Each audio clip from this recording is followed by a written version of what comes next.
Dr. Akin Oparison is a senior fellow at Lagos Business School with over 25 years management and leadership experience in blue chip multinational companies. Dr. Oparison obtained his master's degree and doctorate in business policy and organizational development from the University of Wales, Cardiff.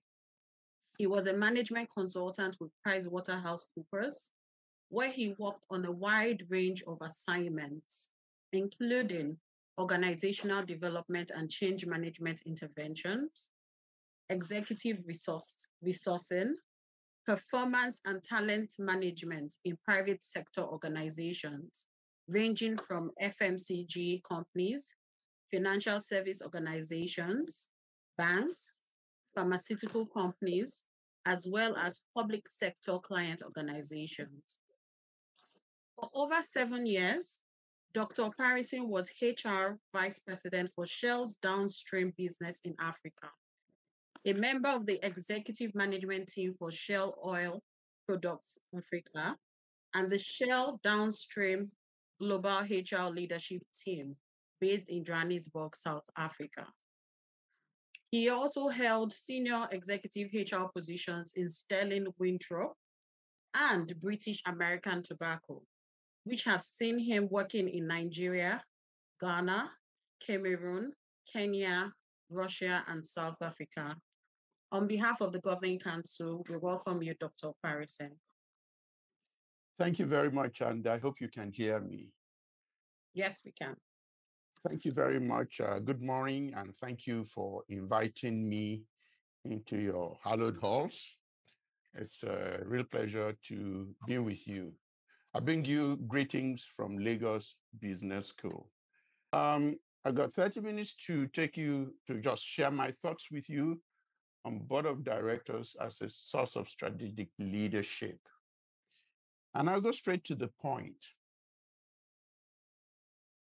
The way I see it is this: the central challenge in organizations is that of translating the strategic intent of the organization into outcomes.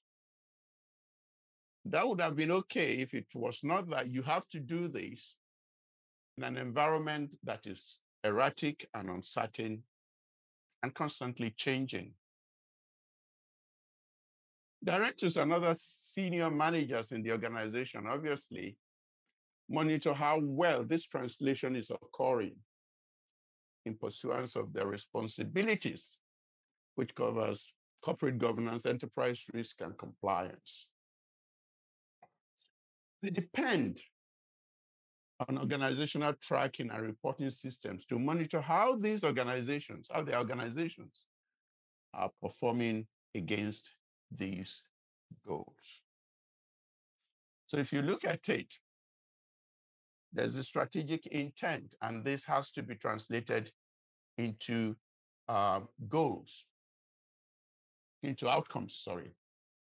So you look at it, the next thing you see is that actually it is the thoughts and ideas as well as the activities of people that translates this intent into outcomes.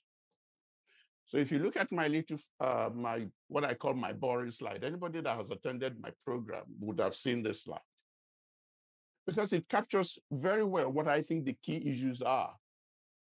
You're translating intent into outcomes. And in that little box is where a lot of things happen. It's the thoughts, ideas, and activities of people that translates this intent into outcomes. And so what do you have there? It's what creates the climate within which these organizations operate. The climate I describe as what it feels like to work in that place. And several research has shown that it is the quality of climate, ultimately, frankly, that determines how well strategic intent is translated into outcomes.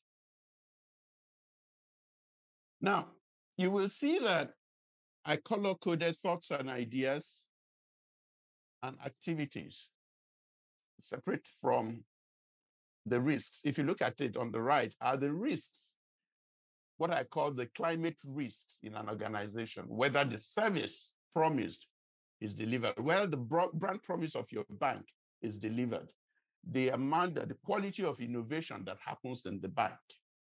Because these are the things that are going to guarantee survival and sustainability. Whether you overrun your costs and therefore become unprofitable, all of these are risks that you are monitoring. But you will notice that activities is the only thing I colored red to cost. And the reason is very simple. It is because activities consume resources. When you undertake an activity and it delivers value that is more than the resources it consumed, that's good. That's an investment. That's what you want. But there are several times where activities are undertaken. They consume resources, but deliver value that is less than the resources it consumes. That becomes a problem. That is cost. That is waste. So we put systems and processes in place to make sure that we are able to contain activities and direct them such that we don't have cost overruns. Permit me to say that we see this as the domain of managing. This is what managing is about. Managing is about focused activity, managing activities. It's the only thing you manage, actually. And it's on tasks, outputs, ability to instruct and direct, policy management, resource management, and all of these things you are planning, organizing, and control. You will, however, find out that because most of us get into the workforce and grow by our activities being managed, we learn to do this very well. And we actually probably get promoted because we do these very well. But it is very different from stimulating thoughts and ideas. There are two things actually that you require. They're not the same. Leadership is stimulating the thoughts and ideas of your people. And that I tagged green because that's where the quality of service, your brand promise, innovation, perpetuity, organizational learning, that's where they come from. Sadly, most people, because they're very good at managing, they're promoted into leadership. And unfortunately, as they say, if the only tool you have is a hammer, every problem is a nail. And you find out that they keep managing, where what is actually required is leadership. A certain vision and values, establishing why do we do the things we do, embedding integrity into what we do, communicating, ensuring that the team is engaged, harnessing the thoughts and ideas for innovation and quality relationships with these customers. These are not the tools of managing, cannot deliver this. It takes leadership to deliver this. And when this is not happening, that is when we have a problem. So where I typically say there is a war within the enterprise. The war within the enterprise, because yes, each organization is competing with another organization. But believe me sincerely, if you don't win the war within, you have very little chance of winning the war outside. And that is a major, major problem. So the question, therefore, is how do we strengthen the climate within our organizations to make sure the translation of intent into outcomes is robust? That takes leadership. The key challenge, therefore, of leadership is to win this war within. And you see the environment within which people are delivering, the climate your leadership is creating, that becomes very, very critical. You can see an exclusive focus on what we want to achieve and the progress we are making on the face of it is valid.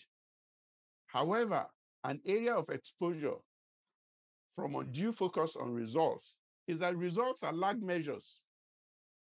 By the time one gets the result, it is historical and nothing can be done to alter them. Apart from that, many organizations end up rewarding behaviors that produce results without an understanding of what the behaviors are in sufficient depth and the broader spectrum of their impact. And that is a major, major problem.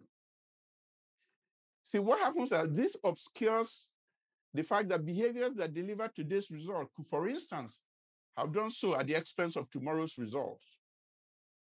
The board of directors can no longer take the precursors of outcomes, that is, the leading indicators, for granted.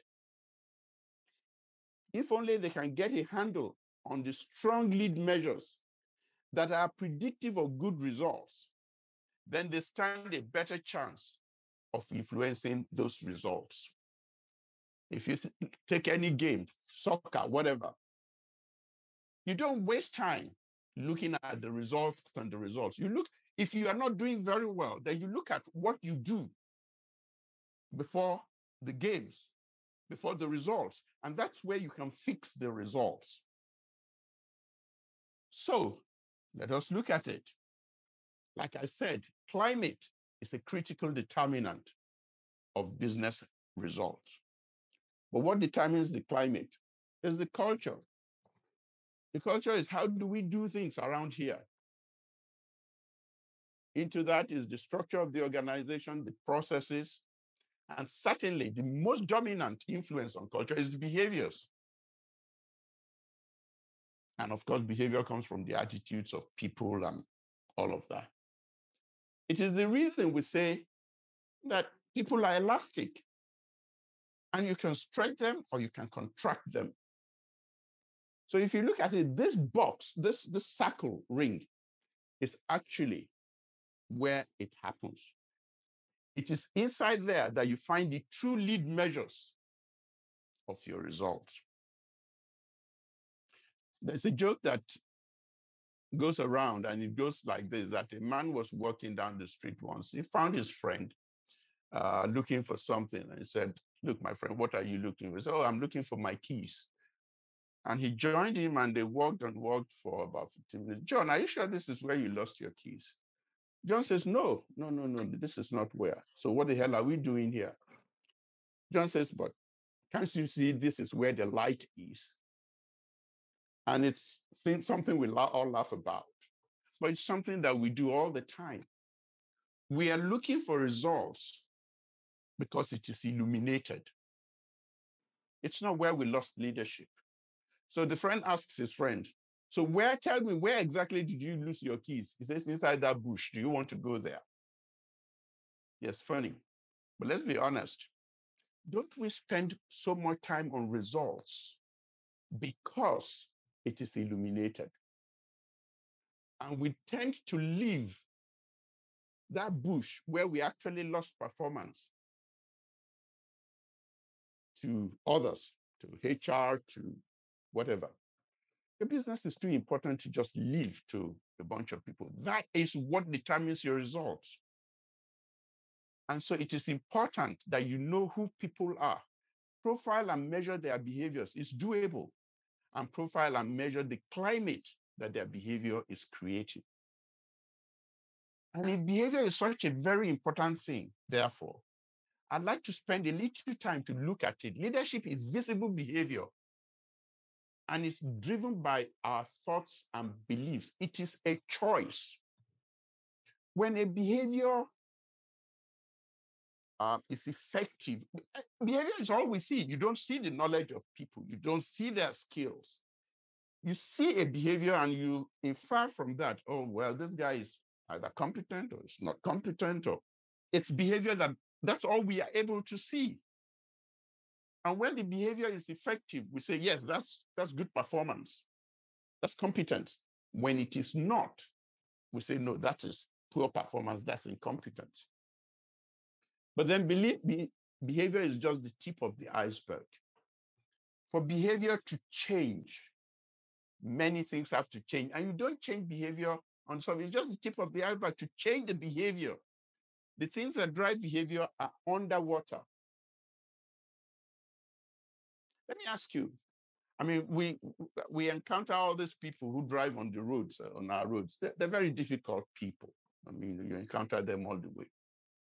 Of course, you and I know that it is not knowledge or skills that they don't have. It's their attitude. Some of them, when they see LASMA, they know LASMA.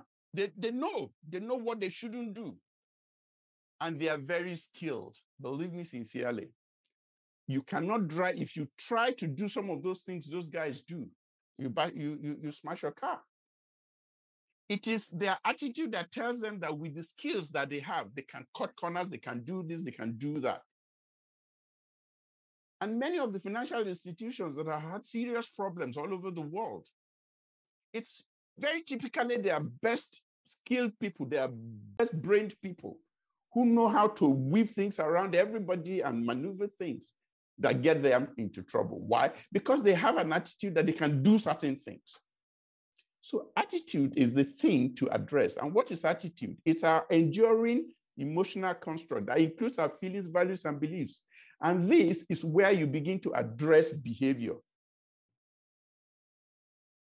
Feelings, beliefs, and values, if you do not get to that, you cannot do much about the attitude of a person, and you cannot do very much about behavior. Is this at all something we concern ourselves with? Then, of course, skills and knowledge is part of it. Skills and knowledge is very key to developing behavior. So there are three things: skills, knowledge, and attitude. But here's the problem. Attitude determines how we use the knowledge and skills we have. Like I gave you the example of many of the issues in financial institutions. It's our attitude that determines the skills and the knowledge, how they use it, that sometimes get their institutions into trouble.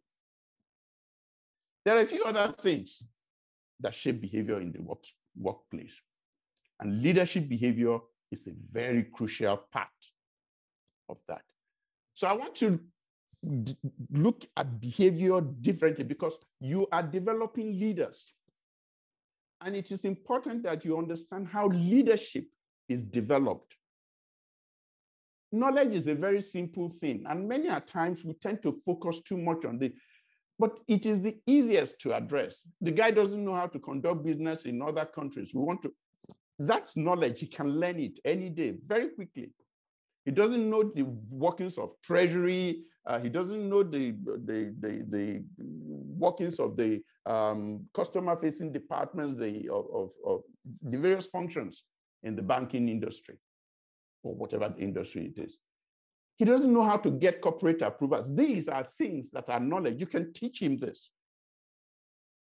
But then it goes to another thing, skills. You also need the skills.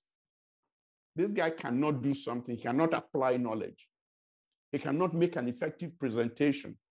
He cannot develop a business case. To develop a business case, for instance, okay, let's go and open a business in Ghana.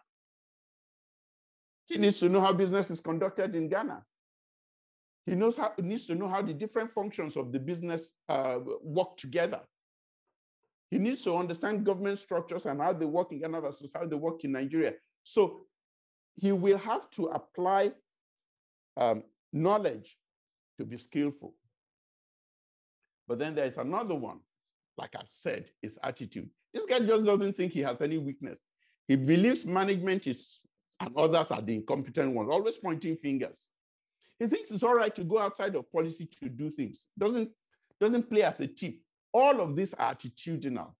And the problem, this is not about skill. This is not about knowledge. This is the attitude of that person. And then finally, there's a personal trait. This guy can't manage his emotions. This guy isn't confident. This guy isn't motivated, doesn't show initiative. It's not open to new ideas. You know, sometimes we say, look, leave him. That's how his God made him. No. These are the four things that will eventually show up in behavior.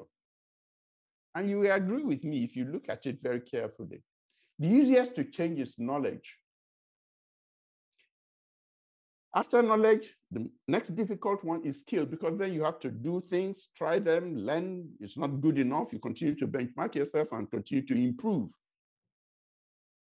But when it comes to attitude, it's a lot more difficult. And then personal traits.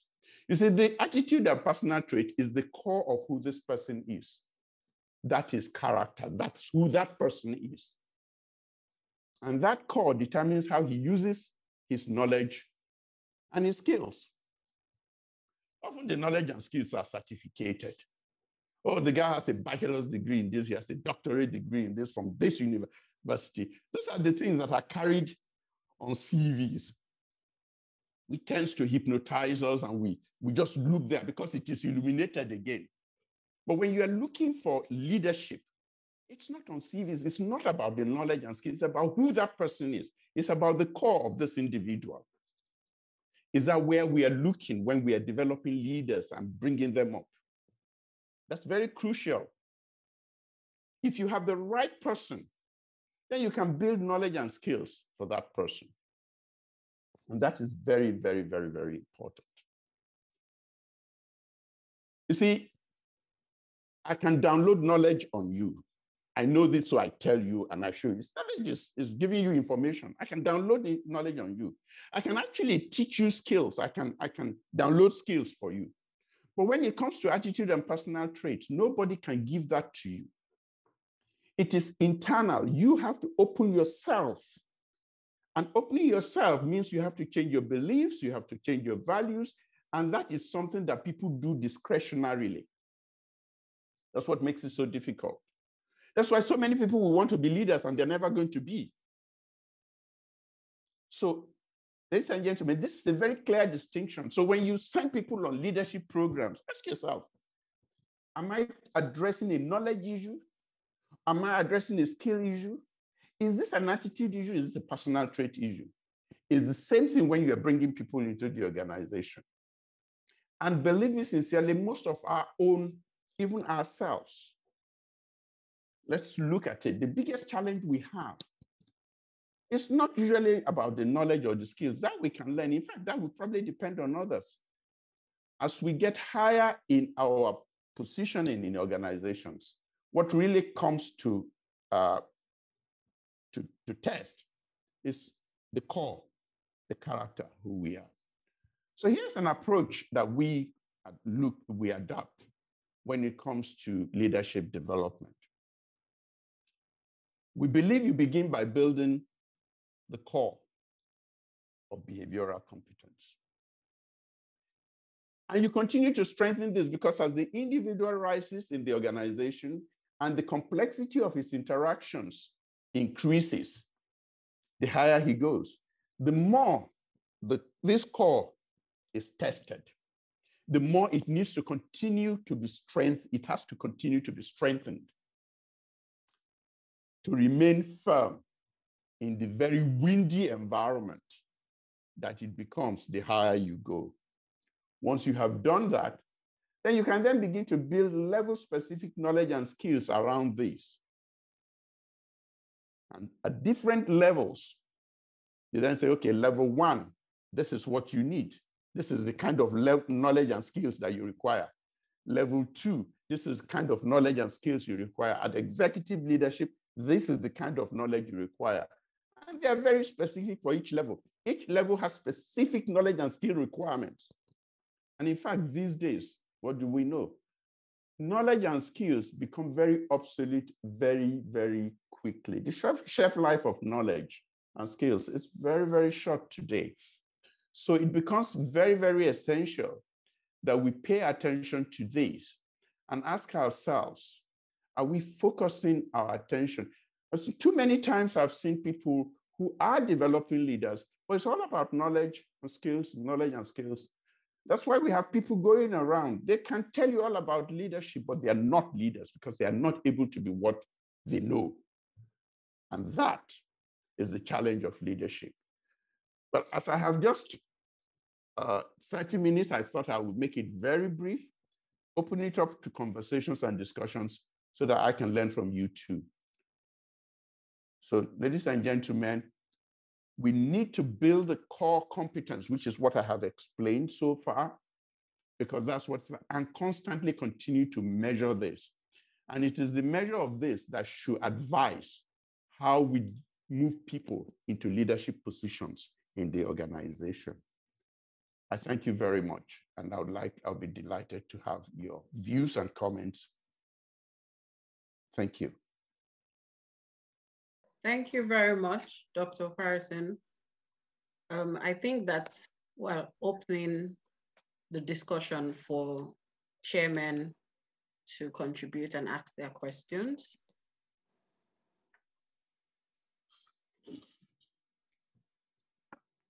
Questions, please. Thank you very much again. Let me repeat after Bukola. Thank you for, it's impressive and it's relevant. And we just thought we have this short session. I know for him, he can hold it in 3-4 days program, yeah. But for this session, we just thought we should have a 30 minutes presentation on leadership. Thank you very much. So questions and answers from our colleagues. I think we have Alaji Mosquito. Okay, please go ahead, sir. Thank you. I thought this was a really thought-provoking presentation, and I was delighted to hear how you contrast the importance of knowledge versus leadership. Because I think it is such an easy trap for all of us to fall in. I actually think this was such a sensible presentation, and I would actually suggest that we try and get it more embedded into organization. Yeah, thought process, well articulated, and I particularly enjoyed that. Thank you very much. Thank you very much, Ben. Most appreciated. Ms. Akinokwara, thank you very much for your presentation. It's actually very educating that when you're looking at behavior, you should look at those 4 boxes that you have highlighted: knowledge, skill, attitude, and personal trait. And you mentioned that the last 2, attitude and personal traits, are the core, and they are the things that you look to change or cause change in if you are developing future leaders. I mean, from what we have always had in the past, that changing personal traits of individuals are pretty difficult to implement, because personal traits are very stable, resident over time in an individual. So I guess with this kind of background information I have always had about personal trait being stable in individuals over time, my question to you, sir, is how easy or how practicable is it really to go through the process of changing personal traits? And do you have any maybe recent practical experiences that you can share with us that can further give us insights? Thank you very much for your presentation, and Chairman, thank you for the opportunity to speak. Thank you very much, Alaji. Oh, Paris, yes. Sorry to interrupt. Okay. My name is Aswe. I just want to put a little rider to that question. Okay. From Bello. Is there a mechanism or a mechanics for identifying or having pointers to how people's attitude and traits may direction at the time you are looking at people for your organization? Are there any, we see their skill sets, their knowledge base, all the degrees and things they've acquired, but is there anything from how they appear, how they interview, their skill sets? What are we looking for, really? What are we looking for to suggest to us the direction of the attitude and traits? Thank you. Thank you very much. I think the questions are in the same province, and so I'll just, as much as possible, take them together. Yes, you are right. That's why, we in HR say this thing about you recruit for attitude, and then you train for knowledge and skills. And people ask, so how do you recruit for attitude? How do you get the right attitude? And I always joke, and I say, you do it every day. How do you recruit your friend, right? I mean, when you meet a person, within 2-5 minutes, you already know that this person is going to go with me a distance. But we have locked ourselves into this belief that interviews have to be in a particular form. And these days, 20 best asked questions in interviews, 20 best answers to those questions in interviews. And then you begin to do brain with these guys, and they have learned it. First of all, the CV was written by a consultant. Somebody has trained them through it. Why do I have to waste my time going through that gymnastics with you? I mean, I have a personal list. By the time by the time you come into my office for an interview, 80% of my interview is already done because we are having a conversation. I don't have a set of questions that I'm asking you, do this, and then you get I'll tell you a story. It was in South Africa. I mean, my office, I tell the story of my office is at the back of the hall. I just it intentionally. So my PA comes to say, your interviewee is here. And I say, okay. Rather than say, bring that person in, I walked to the reception. One day I walked to the reception. I sat down. When I got there, the reception was light. And I sat down with the guy. And we just started gisting. We were talking about, I can't even remember what we were saying, all sorts of things and this and that and that. And when the receptionist looked at me, it's like, can you carry yourselves out of this place? I'm expecting my guests. So I called the guy and I said, well, come, let's go to my office. As we were walking through the hall, I saw a lady I had not seen for about 3 months. She went to have a baby. And I stopped by. I don't even know what happened. I intentionally stopped by to say hi to the lady. And I brought this guy along and I said, hey, come. This is one of our people. If you are coming to join us, at least you must begin to know how we do things around here. Hey, this is our associate. So I introduced both of them to her and I said, she just went to have a baby. Madam, how are you? How's your baby? How's your this and this and that? And the next thing I noticed, this guy just moved away and did like this, looked at his time. It's like, you're wasting my time, and stepped away. And I was like, oh, wow. Okay. I mean, if I sat that guy down and I told him to tell me about people and his relationship, I am the greatest people, this, people, that, and blah, blah, blah. And that's why I told you that somebody just had a baby and you just looked and did not even, hi, madam. I mean, I would have, because that's our own culture. That's what we are bringing him into. And he couldn't even demonstrate it. So, and there are several things. I mean, I go to lunch with them. And I'm praying that the person said will make a mess. I want to see how he handles it. You know, took somebody for dinner. The person, I don't take wine. Could you order wine? I don't take. Oh yes, I like wine. Good. What? Order the wine. The person gets the wine list. It didn't take the person 60 seconds to pick the wine. So I was like, oh wow. So you must like this wine very much. I mean, how did you? I mean, what do you? Oh yes, I've heard about it, and I just thought to try it. Something hit my head, and I was like, hold on. You've heard about, how long have you heard about it? We talked about it. He's heard about it for 2 years. He has never tasted it. The day we are out for lunch, within 60 seconds, he picks it. I told the lady, bring me the wine list. I looked at it. It was the most expensive there. That was not my problem, that the wine was the most expensive. But it just shows me how his mind works. I would never have found that in an interview. It was a point for me to investigate when we get, I don't decide there, but it gives me the questions that I will ask. And to come to what Alaji asked, it is very difficult, you're right, Alaji, that to change a person. But you see, we don't pay people for who they are. We pay them for effective behavior in the workplace. And they need to learn effective behavior in the workplace. And you ask whether there is an example. Myself, I am an example. I am a very, very, very shy person, very, very withdrawn. I can be by myself for 1 week and not talk to somebody. One day, somebody who was coaching me said, Aki, is there any part of your work that you like, that you don't like, but you have to do? I said, yes. He said, what? I said, like giving feedback to people. He said, so why did you learn to do it? I said, because I know that giving feedback is part of my responsibility to grow people, to develop them. I must learn to give feedback, whether it is hard or not. He said, very good. There's another thing you will need to learn. It is how to engage with people and socialize. I said, socialize, because I don't come to your cocktails and all sorts of things. He said, at that level, that's something you need to do.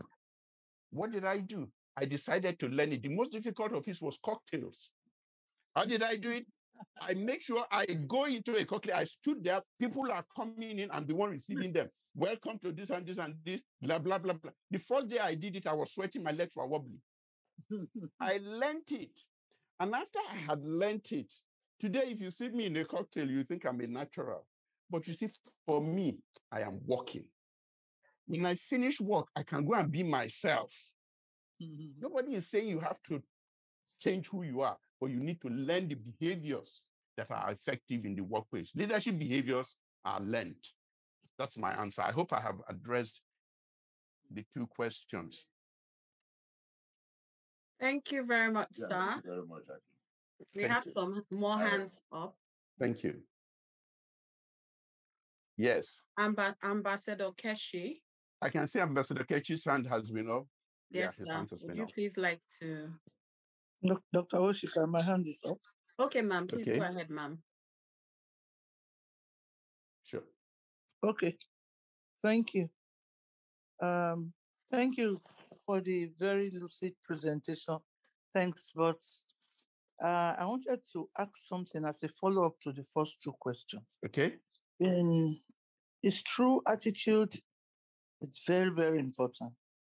But there are some sectors, in my view, and from experience, where, especially for the innovation and all of these things, technical areas, there are very limited people who are skilled, and their attitude you have to bear with until they change.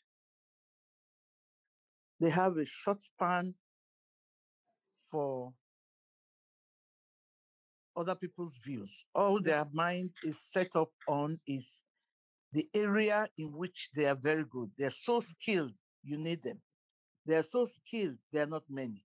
They're so skilled, you can't find them. So all of these challenges are around that area. What do you do? Thank you very much. That's another thing. You see, here's the point. When you recruit people, why are you recruiting them? Typically, we recruit people for specific roles, when actually what we are looking for is more a career. I don't have a problem if somebody has a very unique skill and he likes doing things all by himself in a room and blah, blah, blah, and he can do it. But please don't inflict him on people in a leadership role. There are ways his career can grow. Such people probably don't even want to manage people. They don't want to be responsible for people. But then we think, oh, this guy has been in the company for 5 years. It's time to promote him. And then you inflict him on people and they damage the people that you have put them over. They damage the unit they are in. Why can't he be a general, one-man general, running his own army, being but not causing grief to people? If that is the only thing he has, and with time, if you continue to give feedback and you continue to develop, he just might change. I've seen it happen. I mean, somebody was in the school recently, and he said, I had a guy, exactly the way you have described him. But he said, I decided, he said, I didn't even know why I did it then, but now that you are talking, Dr. Parison, now I understand what I did. But when I did it, I just knew that I was never going to make this guy a manager because he's very secretive. Nobody knows what he does, but he does it. It's like magic. So I will leave him there, let him continue to do it. And he was very rewarded. In fact, he said one of the bonus he gave him a key to a house in Lekki for solving a problem that was so big for him that he didn't know how to solve. And it fetched him so much money, but he was not going to make him a manager. And the guy wasn't complaining because he actually doesn't want to be bothered with people. So, and look at our universities today. Sorry, we can go on and on and on. There are many professors that do not want to be vice chancellors. I spoke to one and he said, the only reason I actually aspire to that role is the only way you actualize. He said, if left to me, I would be in a laboratory doing what I do best. If I could do this. He said, suddenly, I did biology, a small part of biology. I grew up, I did a master's in a smaller part, did a PhD in a smaller part, became a professor in a tiny part of biology, and suddenly you asked me to run a whole municipality, run security, run people, run this and that. I don't want it. Mm. So when you look at it that way, it is how we utilize the skills of people that comes into question. Sorry, I thought I should exhaust. Thank you very question. much. Any other question, please? Thank you, sir. Yes. We have Mr. Chike Obi's hand up, sir. Okay. Okay, I think his network stepped away. Just so you know. Yes. Hello. Sorry.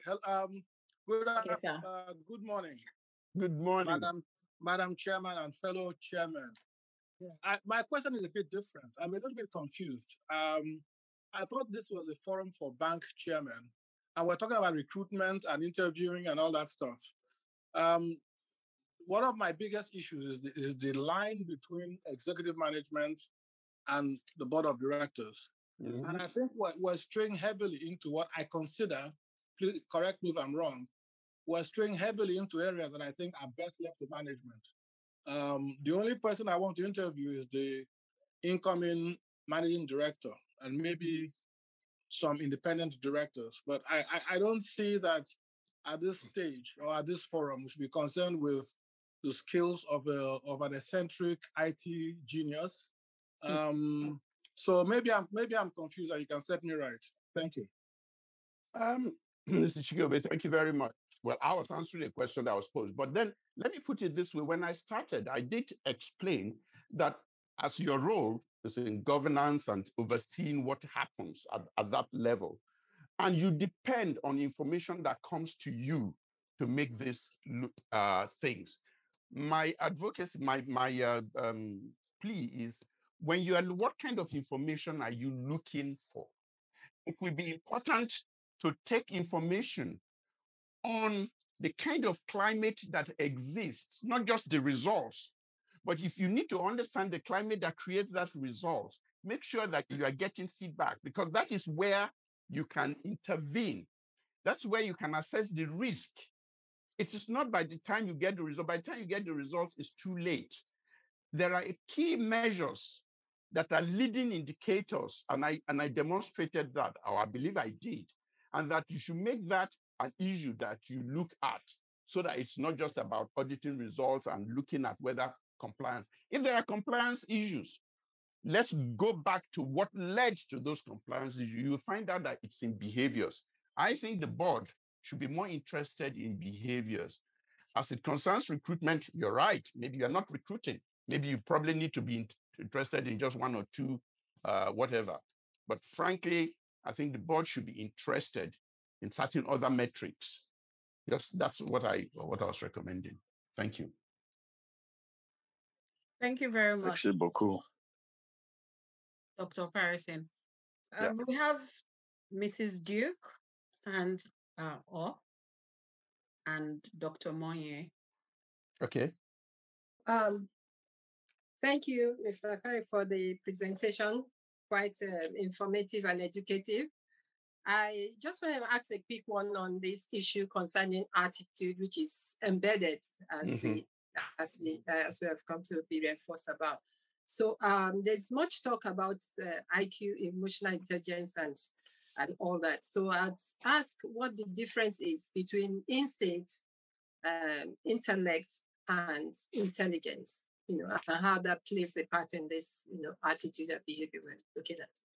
Well, I mean, I think, let me start, the way I look at it, I'm one of those people that does not tie myself into this definition. Let's just be practical about it, right?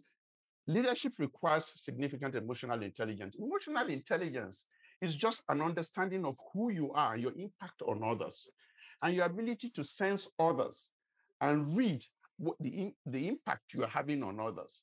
Because frankly, you cannot change other people, but you can change yourself.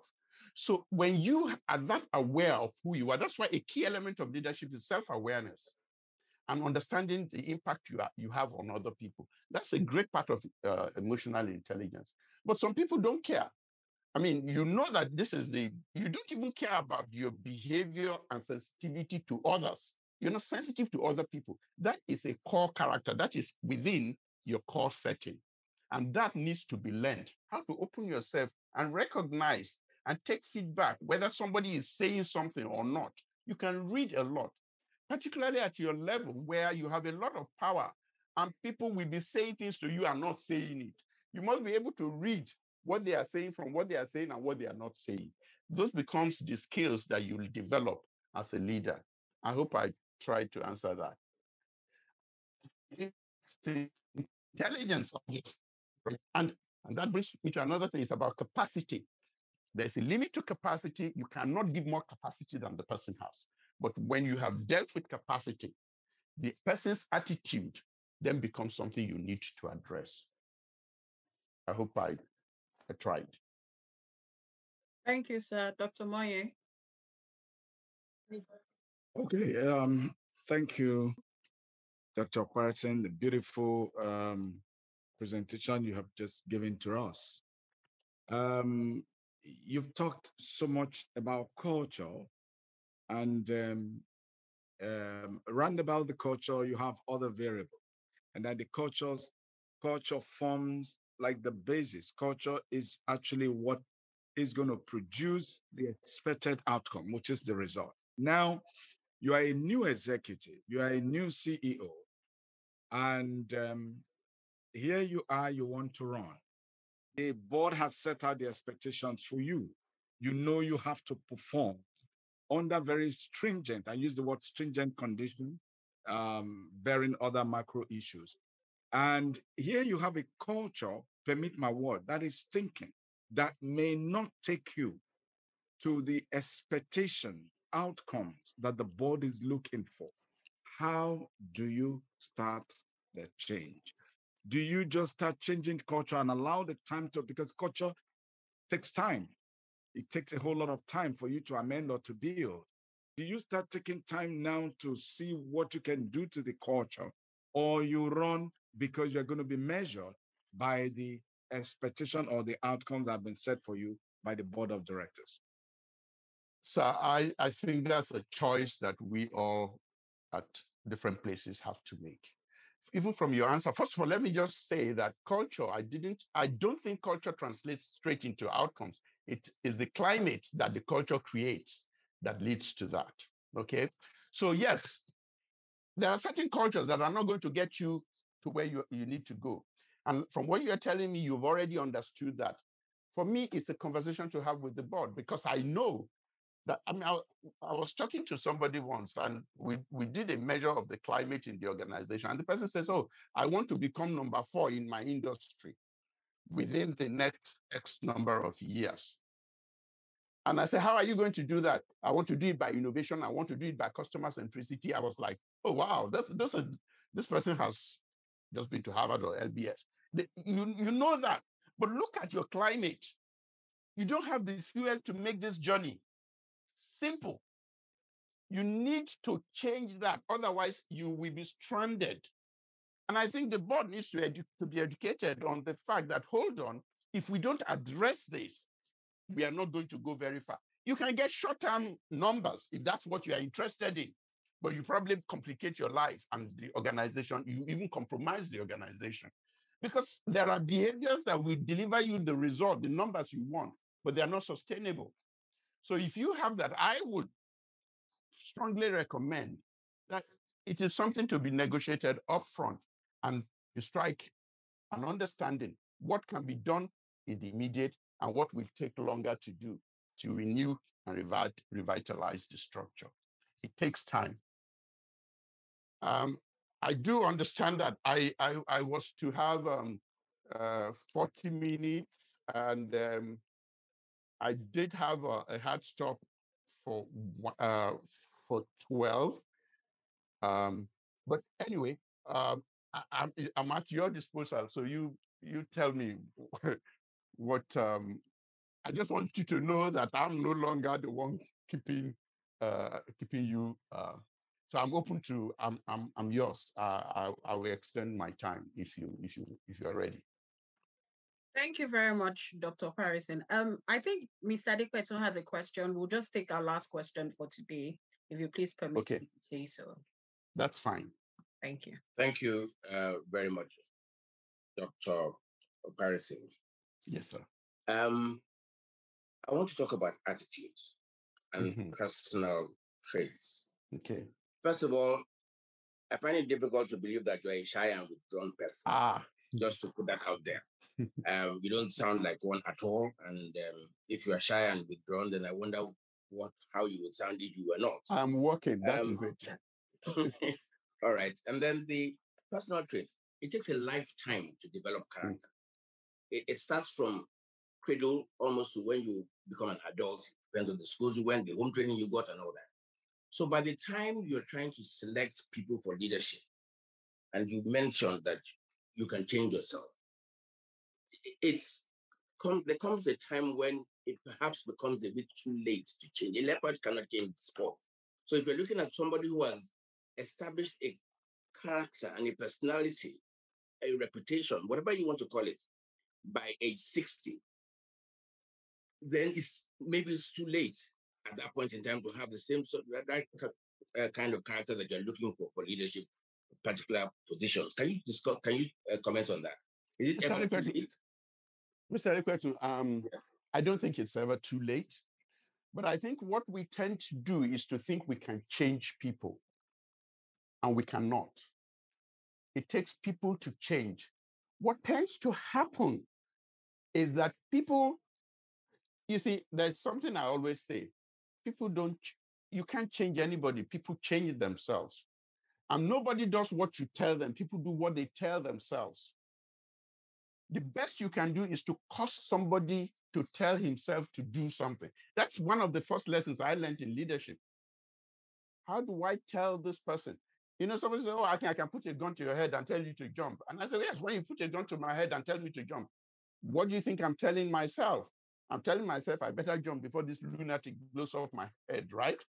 Nobody can tell anybody what to do. People tell themselves what to do. What we can do is to cause people to tell themselves to do something. I can spend an hour on this topic.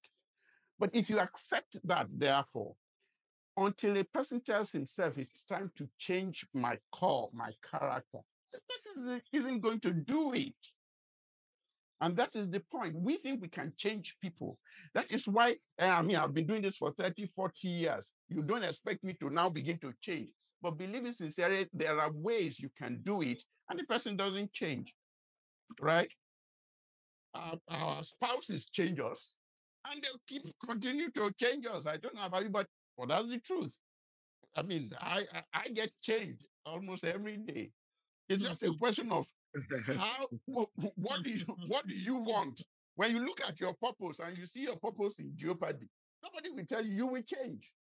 So it's about, first of all, we understand the purpose we are playing in that position. If you understand your purpose and your purpose is threatened, and you get sufficient feedback to say, look, you're not going to achieve what you are looking for if you do this, then you volunteer to change. It comes from the inside, not from the outside. I hope I tried. Yes, you did. Thank you. Thank you very much, Dr. Harrison. With permission of the chairpersons, I think that we would have to have this session another time. Just a minute, sorry. Yes, Because I'm sorry. Can we have Funke who has a question, please, Mr. Harrison? Just one question. No problem. Please, yeah. Okay. She was writing. She was writing to. I'm not sure you got it. She just. Oh no, apologies. I didn't say it. Thank you very much, Madam President and Mr. Harrison. Good to see you again, Dr. Harrison. Good to see you. And I thank you very much for that wonderful presentation. And, you recall that this is a topic that, I had sort of had some interaction with you on sometime in the past. Exactly. One thing is important that I thought, I wanted to bring up. The culture within an organization. Now, what you had mentioned earlier in your presentation is the importance of, behavior, culture to outcomes. So you set some real strict goals or targets, and how you get to and achieve those targets, i.e. the outcomes is based on culture. Mm-hmm. But then, I think you maybe mentioned something about sustainable behavior, mm-hmm. right, within organizations. How about organizations that, quote unquote, are meant to have toxic culture, but mm-hmm. consistently perform well? And there are many in different parts of the world, right? Mm-hmm. Even in my prior life, mm-hmm. there's some organizations that are meant to have really terrible culture mm-hmm. in terms of how they treat people, but performance has been consistently great for a number of years. Mm-hmm. And so I try and reconcile that with this discussion and frankly, prior discussions. Mm-hmm. And I'm still waiting for research on that, if I'm honest. Thank you very much, Funke. It's good to see you again. You're right. I mean, I think this is a very deep question that we are looking at. For me, it's a question of short-term, medium-term, long-term sustainability of these things. The first thing I would say is that there are certain cultures. I mean, the other day we were talking in Lagos Business School, and I was talking to some people, and this issue came up, and it was like, the banks, their cultures are very toxic. And I did a little thing there, and I said, how many of you want your children to work for the bank? And everybody put their hand down. Nobody raised his hand. I said, why? You don't want? Sometime not too long ago, people were knocking doors and almost breaking doors to get their children to work in banks. What happened to the banks that today, not everybody is pointing that I want my child to work in banks? It's going to have an effect some way or the other, because as new industries are coming and people are having more choices, the only ones you are going to be able to get are those who are probably just pecuniary money driven, which is what you can pay. And you begin to find out that such things, you are exposed. You see, you do a risk analysis of many of the banks. They will say, it's this particular risk is low probability, high impact. And you look at it, it doesn't mean it can't happen. So many banks have crashed. But when you look at it, it's a culture that endured, and one night, one day, something happened and they are no more. I can continue to mention names. You know what happened in Wells Fargo in the United States, right? May it never happen around here. In fact, it's a case I use very often in the school. And people say, we have many Wells Fargos here, that if the governing councils if the regulatory authorities were more alive to their duties, they would have seen this and they could have prevented it. See what happened. I mean, just read the case of Wells Fargo. How much of investor money was blown away? 1-point-something billion here today to the Indians, 1-point-something billion, repairing the damage of lying and fraud and all sorts of things, cross-selling that became problematic. How many of these things continue to be hidden under the numbers radar that we are seeing the numbers are growing, but we don't know the rot that is under it until it hits the ground? That will be my answer. If we have a solid organization, we will know we have one. If we have an organization that is frothing and looking great at the top, those inside know, and you know what I'm talking about. Those inside, they know. Thank you, Dr. Carlson. Thank you very much, Funke. Thanks very much. Thank you very much, sir. I still saw Ambassador Keshi's hand came up again. I think he's probably off, but I just don't want to be the one that didn't answer anybody's question. No. You have actually addressed my concerns. Thank you. All right. Thank you very much. And thank you very much. Thank you for inviting me. I really appreciate the conversation. Thank you, sir. On behalf of the Governing Council, thank you very much for attending and presenting today, sir. Thank you. Thank you very much, sir. Thank you. I'll leave now. Take care and God bless. Yeah. Thank you. Thank you very much. Thank you, ma'am.